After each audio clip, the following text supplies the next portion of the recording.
Someone just invited you on their YouTube channel for a quick chat about what you're up to, but there's just one problem. You hate the way you sound and think the camera lies every time it captures you. I'm Andy Leroy. And I'm Louise Poole, and we're giving you the insights that elevate you as an expert in your field.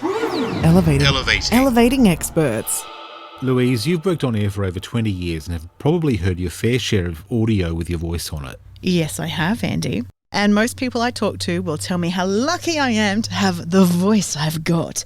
But you know what? What's that? Like everyone else I know, I couldn't stand the sound of my own voice when I first started hearing it played back. I'm glad you said that, because when I started working on radio with people saying, "Oh, you've got such a lovely radio voice," I'd often listen back and think, really? We're all in good company when it comes down to it. And although there is a scientific explanation as to why our recorded voice sounds different to what we hear when we speak, that we discussed in a previous episode, it doesn't change the fact that we need to get comfortable with the way we sound. More than the old build a bridge and get over it attitude, it's really about building confidence. And part of that is making sure we sound as good as we possibly can when we're in front of a microphone. One of the things that trips me up is good old nerves. When the adrenaline kicks in, my words pick up speed and often trip as they sprint to the finish line. That's as good a reminder as any to make sure you slow down. Have you ever thought about how many syllables per minute the average Australian speaks at? Not really, but I'd hazard a guess to say a couple of hundred. You're not far off. Research dating back to 2014 found that, at the time, we were speaking at a faster rate than 30 years prior. The average syllable per minute was 237 for the average English-speaking adult. That does sound pretty fast, but what does that actually sound like, though? I've prepared some syllables for you to try. Ready? Yes. I'll time you. Yes. Go. Peter Piper picked a peck of pickled peppers. That's 12 syllables and took 1.58 seconds. Well, that was my fastest. It was pretty fast, but that's probably because that's how we also tend to approach tongue twisters. So, let's slow it down. Okay, I'll try again then. Okay, go. Peter Piper picked a peck of pickled peppers.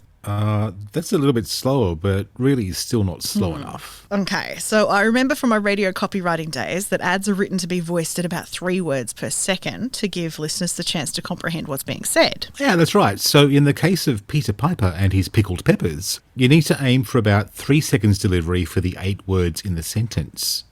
Okay. Go. Peter Piper picked a peck of pickled peppers. Oh, look, that was 3.58 seconds. I think that's a go. You'll take that? I'll take that. How did it sound to you? Very slow. I like to talk fast. I know. It must have felt slow, but as the listener, I heard every word you were saying, which helped me to interpret your message. Funnily enough, it also felt like my brain had time to prepare the full sentence with the right tone instead of just spitting out words. And that all adds to your confidence in delivery. You're lucky it wasn't this one. I'm not a pheasant plucker, I'm a pheasant plucker's son, and I'm only plucking pheasants till the pheasant plucker comes. What's something else that you found really helpful? Well, something else I found really helpful when preparing for an interview or recording session is lip and mouth exercises. Ah, yes. Just like a runner will limber up before a race, speakers should really think about exercising their mouth to make sure the delivery is crisp. You're not going to make me do mouth stretches here now, are you? No, but we've left a few examples in the show notes to get started. And when you've worked on confident delivery, my best piece of advice, which I gave to every radio announcer I ever trained, was keep listening back to yourself. Just like exposure therapy. Yep. That's right, because the more you hear your voice as it's recorded, the quicker you'll come to understand that that's how you sound, and you sound just fine. It's never as hard as it seems, so let's quickly go over the best way for you to get comfortable with the way you sound.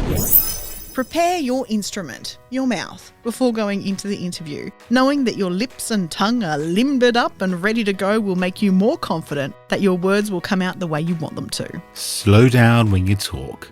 Although it might feel like you're talking at a snail's pace, your listeners will be able to comprehend what you're saying as you enunciate more clearly. And make a habit of listening back to the recordings of yourself, because nothing is more powerful for taking away that judgment factor of hearing your own voice than increasing how often you hear it. You're used to hearing it from inside your head, so you need to hear it in recorded form so that starts to sound normal as well. Next time on Elevating Experts, we'll take a look at that fear. Someone else is doing the same thing as me, so why should I bother? Elevating Experts with Welcome Change Media, giving you the insights that elevate you as an expert in your field. Mondays, Wednesdays and Fridays. Check our show notes and website for more information on today's topic. Hit subscribe and share with your friends and colleagues so we can all rise together. For a tailored solution to help with your branding goals, contact us today via welcomechangemedia.com.au. Elevating Experts is a Welcome Change Media production.